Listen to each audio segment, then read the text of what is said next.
Good morning, class. Good morning, ma'am. Okay.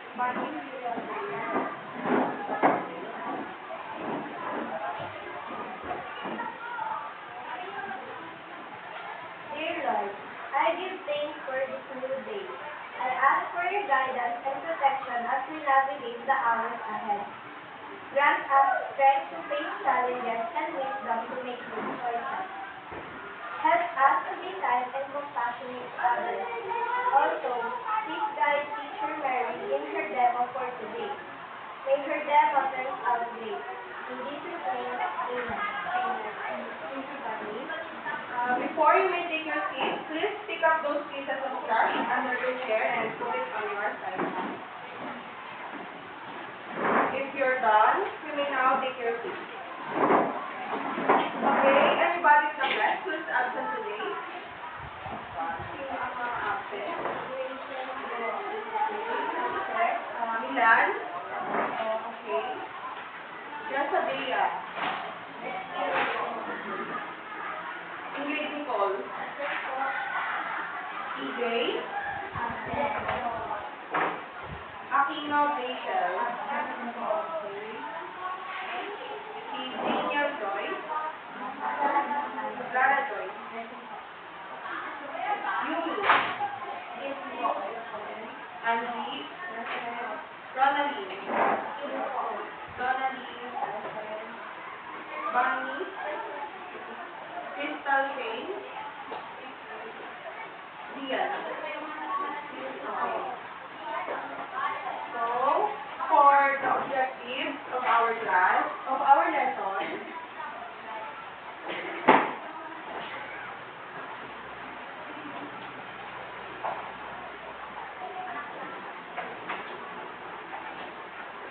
at the end of the lesson, the students are expected to identify various types of fasteners, explain the function of each fastener, and demonstrate the proper attachment of fasteners.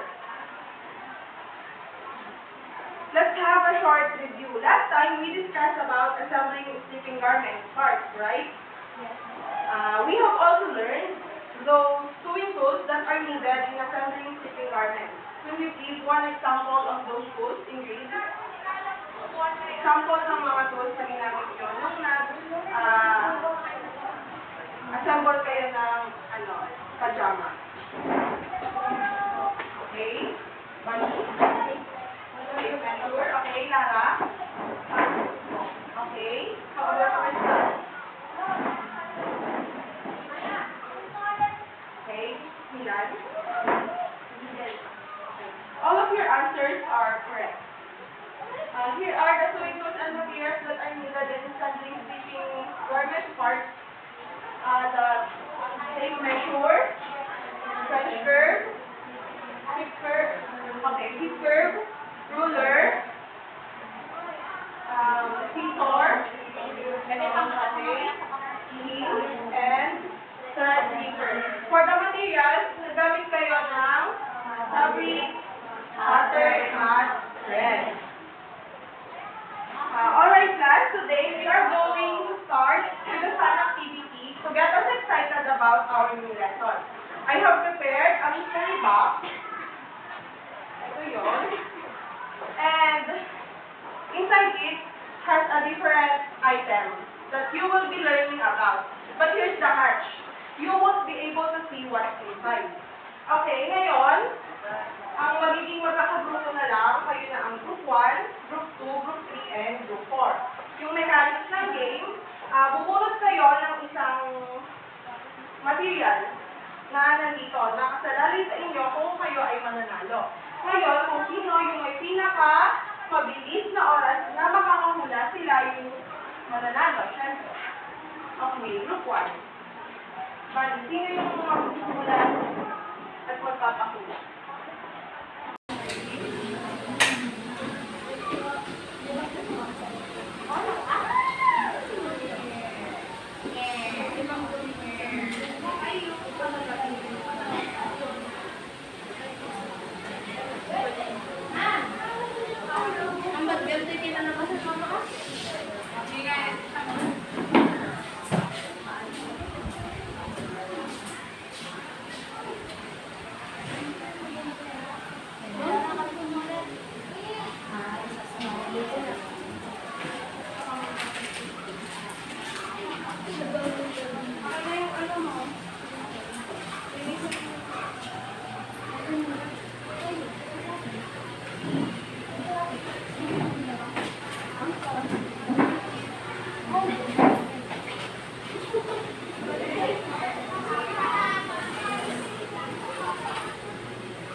Okay na. Balik mo kayo dun. Okay na.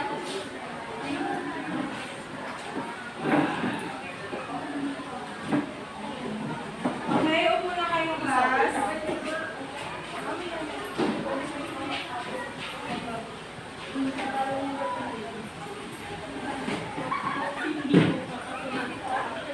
Gusto niyo bang mag-quiz ngayon or bukas na lang? Ngayon na kasi 5 questions lang naman yun eh, no? Okay? 1/4 sheet of paper. Bilang 1/4 sheet of paper.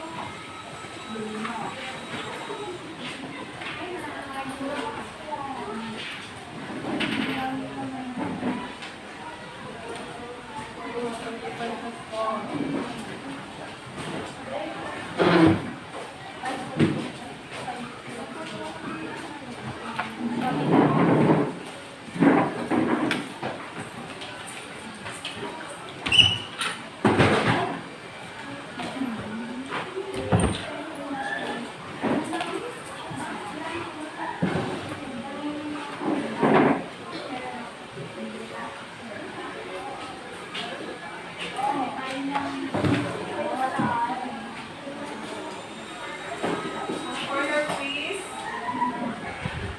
sa 1/4 yan, kayo number 1. Okay na ba?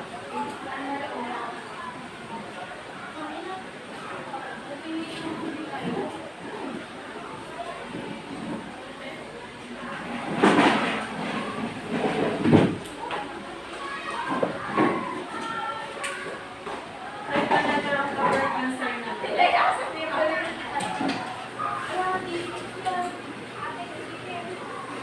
Number 1, okay na?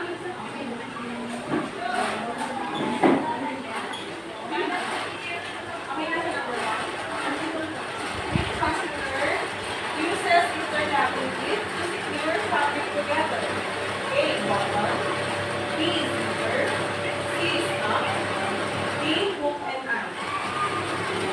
Which fastener uses interrogative to secure fabric together?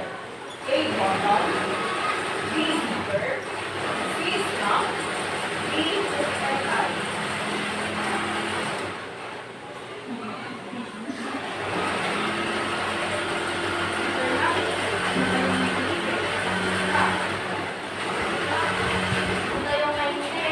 Okay, number 2.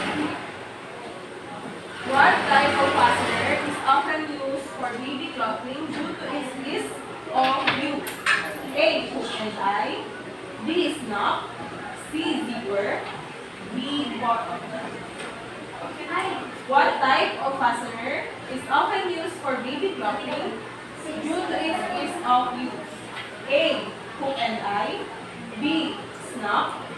C. Zipper. Or D. Bottom.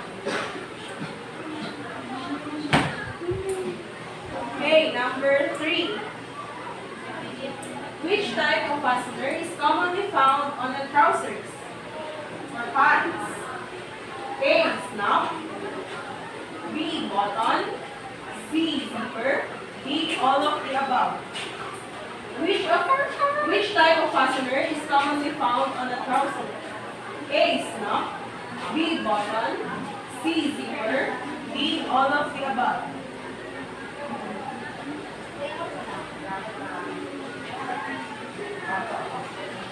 Okay, guys. Okay na? Number 4. It is a type of fastener with shank and with 2 or 4 holes. What is it? A. Snap. B. Button. C. Zipper. D. All of the above. It is a type of fastener with shank and butas and with 2 or 4 holes. Kanina sa discussion, nabanggit yan. Ano ba nagpasagot? Okay, last number 5. This fastener is also used in bras and other undergarments. What type of fastener is this? A. Button. C. Snaps. B. Snaps. C. Hook and eye. Or D. Zipper. This fastener is also used in brass and other undergarments. What type of fastener it is? A. Button, B. Snaps, C. Hook and eye, or D. Zip. Tapos na kayong lahat? Mag-check na tayo? Okay na? Exchange paper.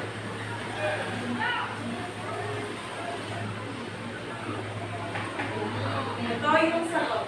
Check nyo na. Number 1, zipper. Ay, ano?